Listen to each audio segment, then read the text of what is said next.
Welcome to today's podcast. Well, Happy New Year and welcome back to another episode and actually another season 5 of the Frostburg State University podcast. And if you remember last semester in season 4, we had a special guest. His name is John Wright. Well, guess what? He is back with us today. John, Happy New Year. Happy New Year to you. Welcome back to the podcast. I'm glad to be here. Yeah, we really had a good time. We unpacked a lot of information, and we still had some questions, and we just want to thank you for coming back and being part of us. I can't believe it's season 5 for us already. I'm glad to be able to be here to launch it. Yeah. So thanks for helping us out. This is episode 1, and we're going to continue our conversation with John Wright, who is one of our professors here at Frostburg State University with the Exercise and Sports Science program here.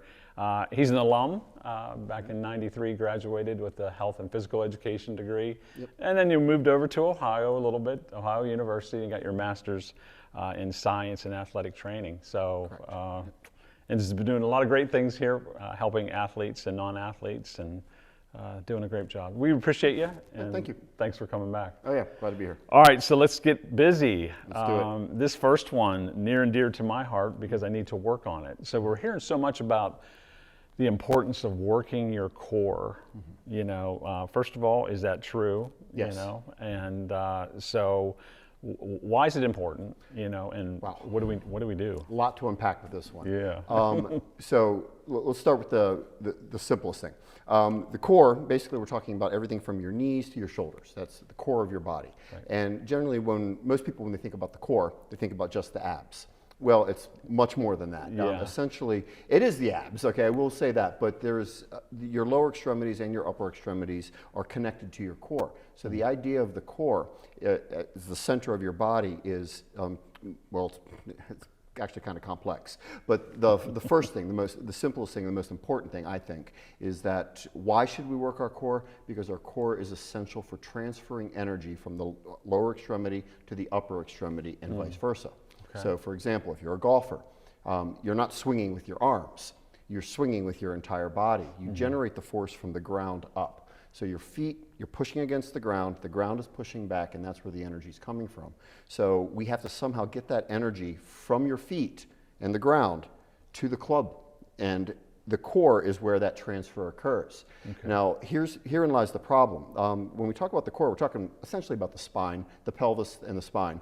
And we have a lot of joints there. Now, each one of these joints, each vertebrae, but stacked on another vertebrae, they're kind of like a bunch of Jenga blocks. They're held together by soft tissue, ligaments, discs. You know, anybody who's ever herniated a disc or has a bulging disc knows just how important that is. Yes. So essentially, we have these Jenga blocks stacked on top of one another that are connected by non-contractile soft tissue. So if not for the core musculature, what would happen when we initiated that swing is all that energy would have to go from those, it will go through all that soft tissue to make it to the next level, ultimately up to your shoulders, your arms, and the club head. And herein lies the problem. If all you're depending on is that soft tissue, that we're going to bleed energy into that soft tissue. And chances are what's going to happen is we're going to essentially put more energy into the soft tissue than it can handle. And we're going to end up with things like a sprain and what we call the facet joints. Okay. So the facet joint ligaments can tear because they absorb way more energy than they're designed to handle. Or maybe that energy will go into one of your intervertebral discs, which are like jelly donuts. You have a hard outer covering with a jelly-like interior.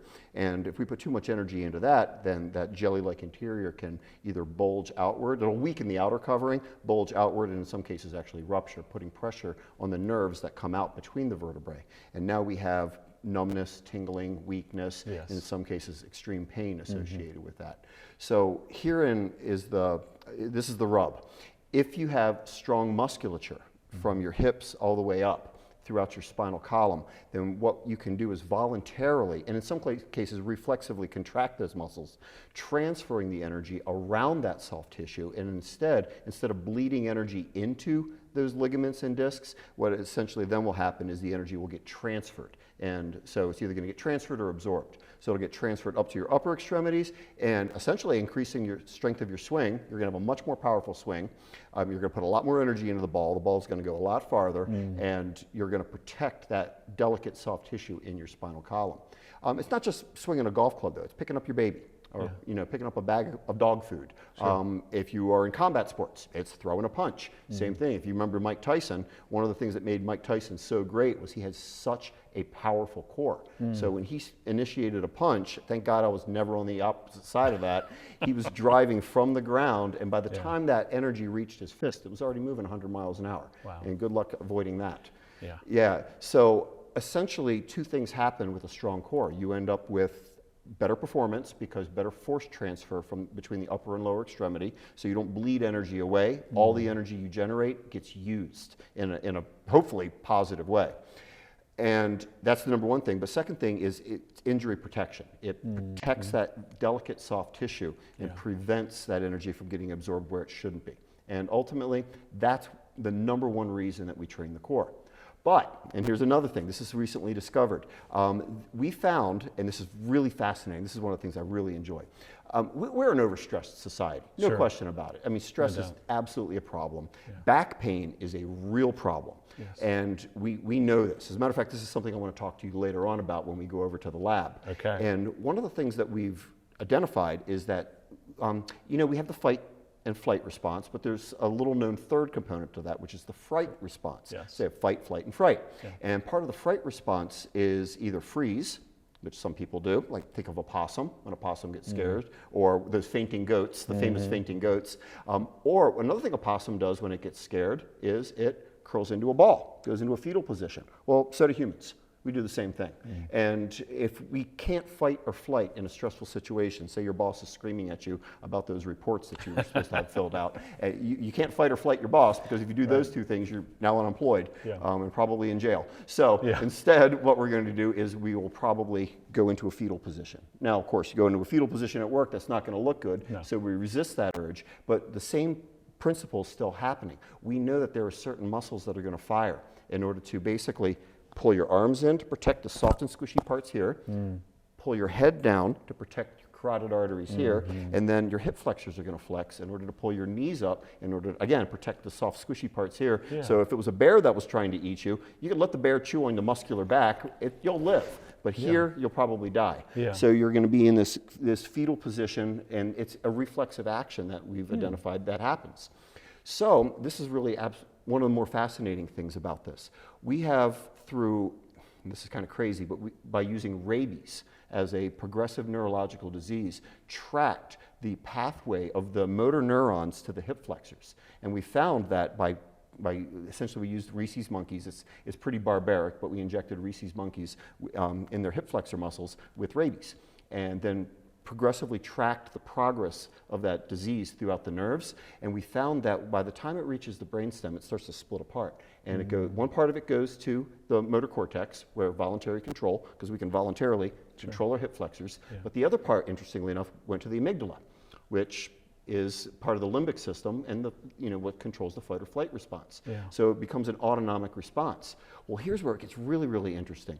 We found that by activation of the core, we can actually block that response, because this becomes both an autonomic or an automatic response as well as a voluntary response. So if we contract those muscles voluntarily, we can actually shut down that stress response, shut down the firing of those muscles, and in many cases, that's the causative factor. The hip flexor activation is the causative factor to weak glutes as well as back pain. So over the long term. So by training your core, you can block that signal voluntarily. So you're blocking an autonomic signal, and essentially what ends up happening is stress relief. So this has been anecdotally reported through people who train their core through things like Pilates and yoga, but also just plain old exercise, going in and doing a core workout in the gym will elicit the same response. So That's why I say it's a little complicated, but at the same time, it's pretty fascinating because it has such a multifaceted response. So is the core important to train? No question about it. We sit a lot, unfortunately, that's just society. And so we sit a lot and our core tends to get weaker, and that puts us in greater jeopardy of injuring our back, doing something simple like picking up a bag of dog food or picking up our kid. Or, if you go play golf, you might get away with it for the first few years, but the progressive degenerative changes that occur due to due to sitting most of the day will ultimately lead to weakness, and which will ultimately lead to injury. So by training the core, we can prevent those injuries, improve performance, regardless of what that performance is, because we have to have a connection between the upper and lower body. We have to transfer that energy somehow. But also, the little known part of that is stress relief. Yeah. I mean, it gives us a way to control our stress, and it's a very, very effective technique. Well, first of all, that's fascinating. And I'm thinking, as someone who works in student affairs and works with students to try to reduce their stress levels, because we are all stressed out, our students are stressed. Perhaps we need to kind of take a look at this and maybe at least highly recommend that our students participate in core exercises to help reduce that stress level. Absolutely, and it doesn't have to be complicated. We way overcomplicate things, particularly this time of year. Because we have our New Year's resolutions. Everybody's trying to sell you something, and if you get online, you look at these fitness influencers, and they all have their their next greatest thing. But it's really quite simple. A plank gets the job done. Honestly, that's what the core is designed to do. It's designed to stabilize, and that's what a plank is. So you don't have to do the hardest plank that you see online. You can do some of the simpler planks. You can do them from your knees to start out and eventually progress to straightening out your knees and your hips. And so basically you create a plank from your toes all the way to your elbows, or maybe even a high plank to your hands. Either way, it's a very, very simple exercise. Anyone can do it. You can do it pretty much anywhere at any time. You can even do it out in public with people walking around. They might not even notice you're planking. It's just all how you manage it. But it is an effective technique. Well, and for our listeners out there, you probably want to tune into our next episode, because we're actually going to go down to John's place of work and experiment a little bit and do some hands-on stuff. So we're looking forward to that. Oh, absolutely. So for the audience member that wants to track their progress, because I mean sometimes people do it and they enjoy doing it, or maybe they like the social aspect of working out and so forth, but how could you instruct someone? What are some tools or tips that you can recommend for someone that wants to track their actual progress? Oh gosh, there's so many different ways. We could go old school, just pad of paper and a pen. Right. Works just fine. Just go ahead and write down what you're doing today, and then as you increase your resistance, you increase your time, increase whatever your intensity or duration of your workout is, you can just write that down. Very simple and easy to do. You could use your Notes app on your phone. There are innumerable apps out there that will do this for you. There's MyFitnessPal, Map My Ride, Map My Run. One of the really popular ones is called Strava, which creates an online community for mostly cardiovascular type exercise like running, biking, and what you could do with that, and even multi-event type things. But it'll track that. I'm a big fan of Strava because this is how this works. It creates an online community, and when you go out and let's say you do a mountain bike ride on a particular trail, you can be the king of the hill. In other words, if you have the fastest known time on the users for Strava, it's an online community, you get to be king of the hill. Now, everybody in your area is coming for you. So they're gonna come and see if they can beat that time. So there are strategies that use that as well. And I mean, there are, like I said, innumerable apps available. Some are free, some are paid, but they all do a great job tracking it. Personally, I like to go a little old school. I like to write it down, because when I'm writing it down for either my clients or for myself, I can put notes in there, and I get that visual, and I can move things around a little bit, and it just makes it a little bit easier for me. But I know some people like to track things. You can use an Excel spreadsheet if you want to. But I do recommend tracking. So regardless of what technique you use, it's a great idea to track for a couple of reasons. Number one reason, you can see your progress. And that is so encouraging. You might not see it in the mirror, but you're going to see it in the amount of weight that you're lifting, or the duration of the exercises that you're doing. It might be something as simple as, I'll give you an example. This summer, my wife and I are going to Machu Picchu, and we're not doing the typical thing. We're not taking the train and the bus up. We're hiking it. So it's a 4-day hike. It's a 14,000 foot climb. It's going to be tough. Low oxygen. It's winter there, so that's going to be a challenge. And the group that we're going with, it's an ecotourism group. So I think we're probably going to be the oldest people in the group. So we're training for this. We got to make sure. Sure. I mean, we're going to be at a high altitude, low oxygen environment, Right. and it's going to be a tough climb. It's 4 days of continuous climbing. So what I've been doing with this is I've been using my rucksack, which it's a backpack with weights in it, and I've just been going over to our PE center and using the stairs. Usually go after hours, and I just start climbing the stairs. Now I got a lot of weight in this thing. I figure I'm not going to be carrying much weight when I do the climb. Yeah. So I put a lot of weight in my rucksack, and I started out with 10 minutes. I just did 10 minutes of continuous up and down the stairs. Yeah.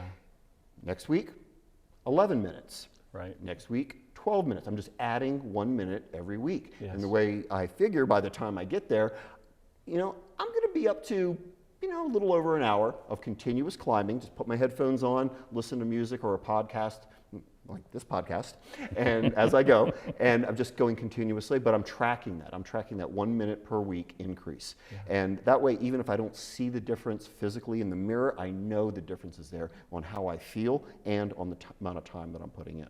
So tracking is an outstanding idea because it lets you know that you're making progress even when you don't see it. Yeah. So that's probably the most important part about tracking. But also it's going to give you an idea when to increase.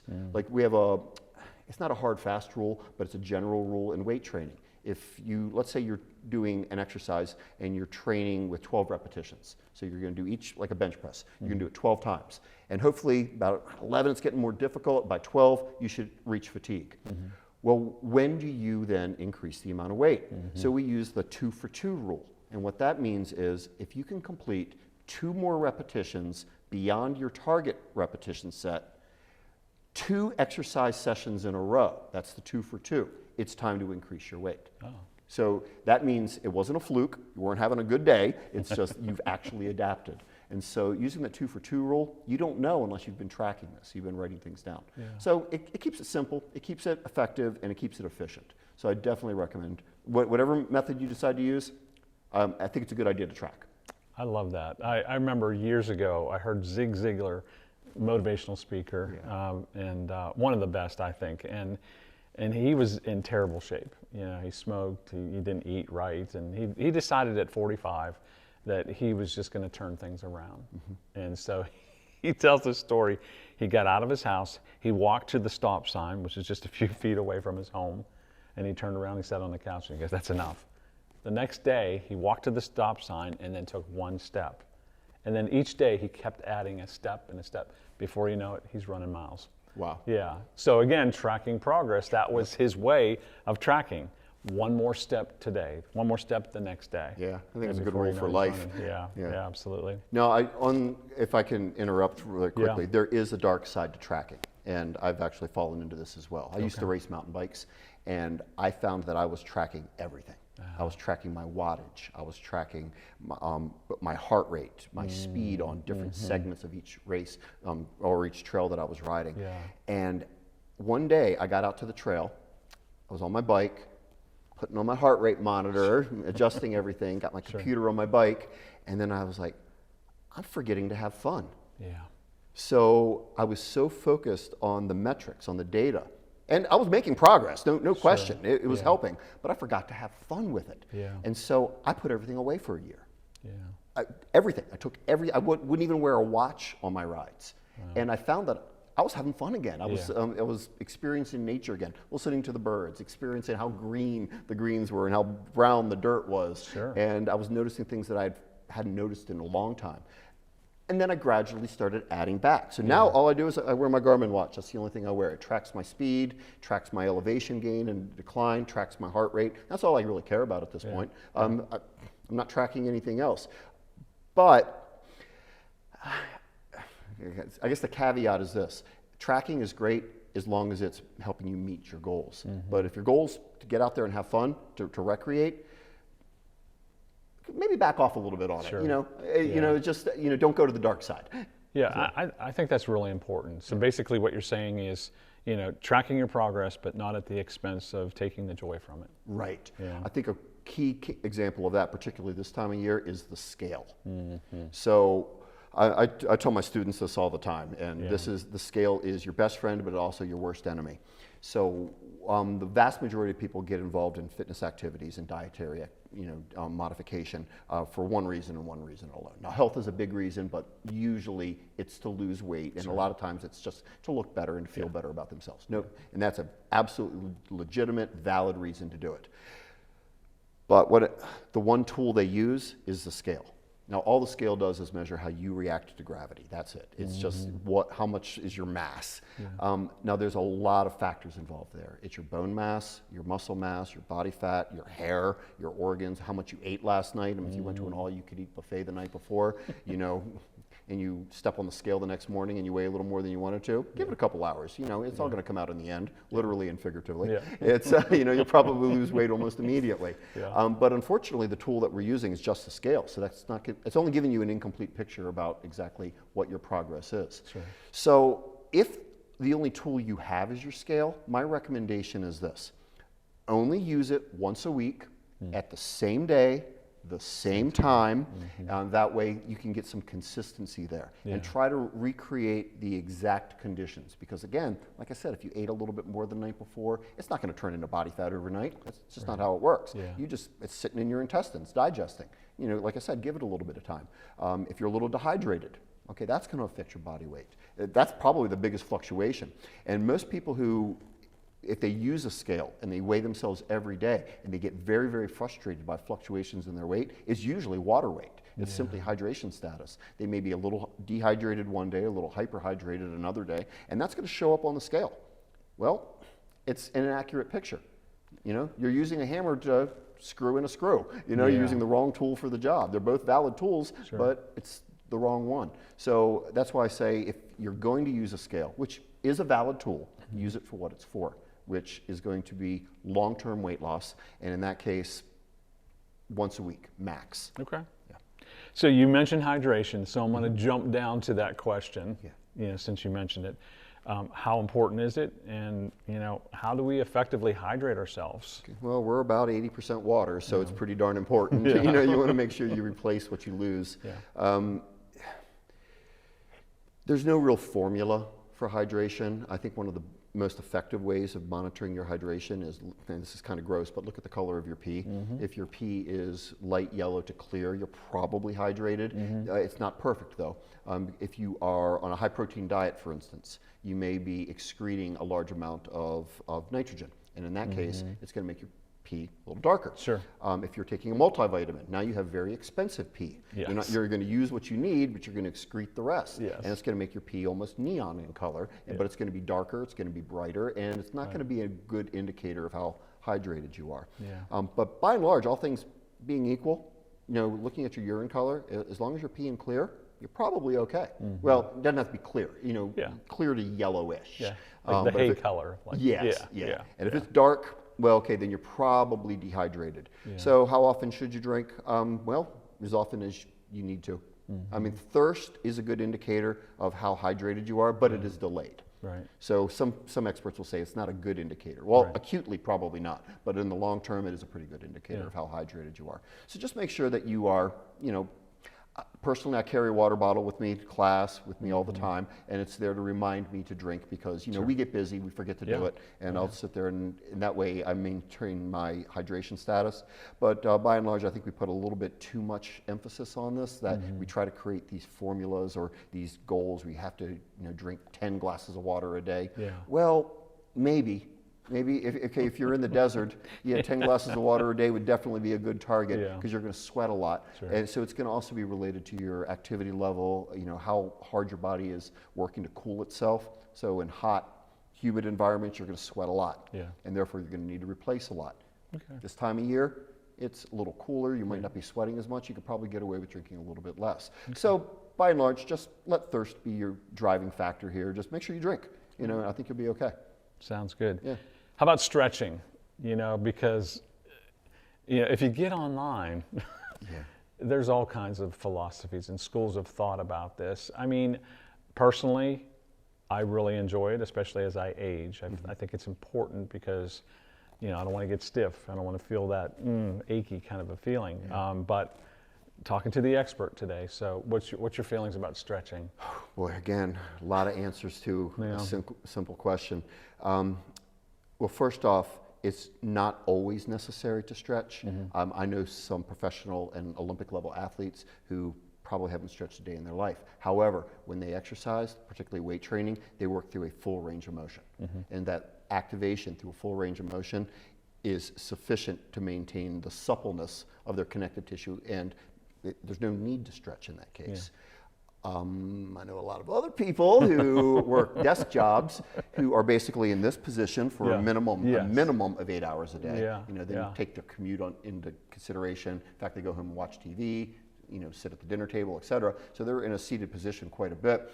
Those individuals are not working through a full range of motion, and we're going to see some adaptive shortening. We're going to talk about that later on today too, because I think that's going to be pretty important. Well, some of the most common maladies that we see are directly related to this posture. So in this case, if you can carve out a little bit of time every day to stretch, I think that's a great idea. And again, what does that mean? Well, you can do yoga, you can do Pilates. These are resistance, you're using body weight resistance typically, but they're resistance type exercises that work you through a full range of motion. It's not just stretching per se. You're working through a full range of motion with resistance, which I think is the key.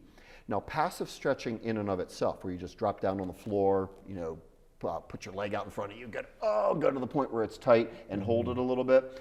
Well, that's stretching. That will elongate the muscle. It will elongate the connective tissue. But unfortunately, what happens, it's like a rubber band. As soon as you're done, it goes right back to its original position.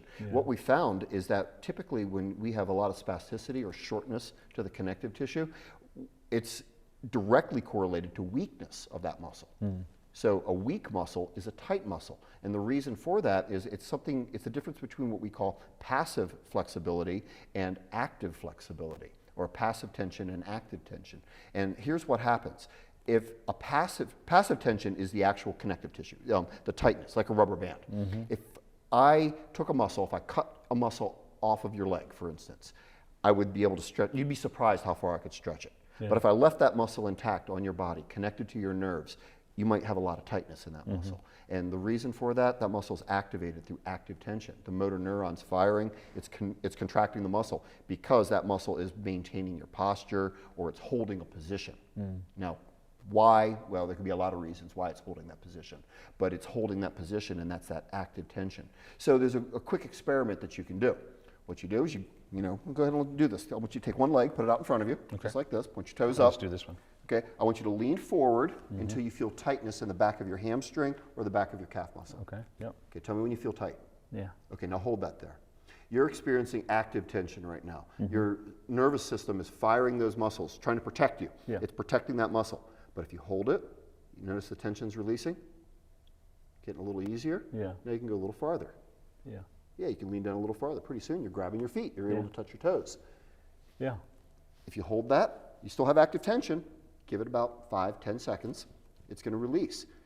What we're using is something called PNF, proprioceptive neuromuscular facilitation, which is, now PNF is generally referred to like partner-assisted stretching, but it doesn't have to be that. What we're doing is we're using muscle energy. There's a receptor in your muscle called a Golgi tendon organ, or GTO. The Golgi tendon organ's job is to protect you. It reacts when there is too much tension in the muscle. So when it senses that there's too much tension in the muscle, now it's in a tendon, hence the name Golgi tendon organ. When it senses that there's too much tension, it's just a receptor. It's basically saying, okay, this muscle's going to tear. I need to relax the muscle so it doesn't tear. So it sends a signal to your spinal cord, which then blocks the motor signal from reaching the muscle. The muscle turns off. So you're able to go a little deeper into the stretch. You're able to release some of that active tension. We're nowhere near the passive tension. The passive tension is where we can actually stretch it like a rubber band. We're nowhere near there yet. So we have to hold it, wait for it to relax, go a little deeper, wait for it to relax. We can accentuate that by having you contract against it. So with partner-assisted stretching, I would have you push against me, just putting more tension in that GTO, and eventually what would happen is the muscle would relax even more. I could take you through a greater range of motion and increase your stretch. So the key here is we have to get past that we have to get past the active tension to get into the passive tension for stretching to work. So here's the rule, real simple rule. If you're trying to improve flexibility, your best bet is to do resistance training or weight training through a full range of motion, regardless of the exercise. If you work through a full range of motion, you're going to be getting that resistance, you're going to get the active tension as well as you're going to reach that point of passive tension, and over time your range of motion is going to improve. A great example is, you look at it like an Olympic weightlifter. These are enormous, very muscular individuals lifting ridiculous amounts of weight, and they very rarely stretch, quite frankly, because what they do is when they're lifting those weights, they have to drop their butt to the ground as low as they can so they don't have to lift the weight up as high. And essentially what happens is through practice over and over and over again against resistance, they have amazing flexibility. Gymnasts are another one. Gymnasts do the same thing. They work through a full range of motion, so they don't have to stretch as much. But us, since we have desk jobs, if we're stuck behind a desk all day, we're going to need to do something. So here's the rule. If you need to improve your flexibility, number one, best bet, work resistance training through a full range of motion. You're going to strengthen the muscles. Like I said, a weak muscle is generally a tight muscle, and a stronger muscle is going to be a more supple muscle. So it's going to be able to elongate more effectively. If you can't do that, or you don't want to do that, then if you want to just do stretching in and of itself, you can get away with that as well. But in this case, if you want to develop your flexibility, each stretch should be held for about 30 seconds, no more. You don't have to hold it any longer than that. There's a significant point of diminishing returns after 30 seconds. And do it like 3 times a week, maybe 4 times a week. So each muscle group, 30 seconds, 3-4 times a week. Once you've reached a point of flexibility where you're happy with that amount of flexibility, you feel good, you don't need to improve it anymore, you can get away with only 10 seconds. So hold each stretch for about 10 seconds. Again, maybe 2-3 times a week now. Right. So you're actually reducing the number of days that you have to do it, and you're reducing the amount of time that you have to do it, which makes it way easier to work into your schedule. So developmental flexibility, 30 seconds, 3 to 4 times per week for each stretch, and ideally if you hit your whole body. And then if you're just going for maintaining your flexibility, about 10 seconds, 2 to 3 times per week. Great. Yeah, and there's some great apps out there for that as well. Okay. There's one that I'm a big fan of. It's a yoga app. I never thought I'd do yoga, but I actually really enjoy this app. You can set how long you want to do it for. You can, if you have an area of tightness, like if you have hip tightness, you can put in what's called a hip booster, and it works great. It's called Down Dog. You do have to pay for it. There's a monthly subscription. You can choose the different music, you can choose the different people that are demonstrating, but it actually shows you how to do each stretch, and it has like the rote beginner and all the way up to advanced. Wow. So it's a popular app. I like to use it with my clients also because, again, everybody has a smartphone, and they can fine tune it for whatever their schedule is going to entail. So that's something that I recommend. That's great. Yeah. So sleep's important. I think we'll both agree with that. Oh my God, yes. I know that when I don't get enough sleep, then you're dragging through the day, and then if you try to work out after work, like I usually try to do, it's just not the same. So how much sleep do I need for optimal recovery? Boy, jury's out on this one. People can function on different levels. I guess by and large, if you're going through a growth and development phase, particularly like, let's say you're a college student, adolescence through college student, you're looking at a minimum of 7 hours is what's always been recommended. But I've read recently that that's actually been boosted up to about 9 hours. So we're actually recommending longer sleep. But the key is the quality of the sleep is really the most important thing, to make sure that you're getting quality sleep. My students get really tired of hearing me talk about this, particularly when I talk about the endocrine system, hormones, because it's so important. When we train, whether you're an athlete or you are just a lay person who just wants to be in shape, when you're training, the goal is to force adaptation. You want to force your body to adapt. And the way your body communicates that adaptation is through your hormonal system, through the endocrine system. The majority of the growth hormones, they're going to peak when you're asleep. We know that. And if you're not getting quality sleep, then all that training you did is for nothing. You're not going to get the signal to actually create the growth. And as a matter of fact, and we see this a lot with younger athletes, and unfortunately this is a real problem, is overtraining. It's we're now calling it non-functional overreaching. It's a new term for the same thing. We used to call it overtraining, and the overtraining phenomenon can end your career. And essentially, what happens is it causes an adrenal collapse. Your adrenal system, your adrenal glands, which are responsible for the fight or flight reaction, they really get out of sync with how your body is trying to adapt. One of the hormones that's really important in this case is cortisol. You know, cortisol is a hormone that it drives our sleep, it drives our waking cycle, you know, our circadian rhythm. So it goes up and it goes down in a natural pattern. And like for instance, we know that cortisol levels go up when you're in your deep sleep, and then they dip, but then they also go up right before you wake up. So, and that's one of the reasons why you're hungry when you wake up. It's one of the things that gets us out of bed is that increase in cortisol levels. It's one of its jobs is to create glucose in your body to kind of drive movement. And that's where it works in the fight or flight system too. It breaks down protein into glucose, so you have energy to fight or flight from whatever that threat is. So if you're not getting sleep, what's happening is that your cortisol is still going to be released, but what happens is you don't release the growth hormones. It can be testosterone, it can be human growth hormone, or insulin-like growth factor, and these hormones are really, really important to counter or an estrogen as well. I almost forgot about estrogen. Estrogen is a really important growth hormone as well, and these hormones are going to be released typically at the same time cortisol is. But if you're not getting adequate sleep and deep sleep, then those hormone levels tend to drop, but you're still getting the catabolic breakdown hormone of cortisol. So you don't grow. You don't get the benefit of tissue remodeling. And in a short term, not that big of a deal. You can get by. But if it's a long-term problem, we tend to see you maladapting to your workouts, and eventually what ends up happening is everything from we see increased protein in your urine, your heart rate goes up, your heart rate variability, which is a real key indicator of your recovery. It determines whether or not you are sympathetic or parasympathetic nervous system dominant. In other words, are you stressed out or not? And what we see, you want a high heart rate variability, and we see heart rate variability just plummeting in individuals who aren't getting adequate sleep. And that means they're not recovering from their workouts. And over the long term, they're going to break down, and it's going to manifest itself both in physical means, so it might be injury, might be lack of energy, but in many cases it's psychological as well. We'll see increased anxiety, dramatic increase in depression, and so one of the things I preach to my students is sleep hygiene. You know, dark room. You know, get blackout curtains if you can. Invest in a great mattress. I mean, that's worth its weight in gold.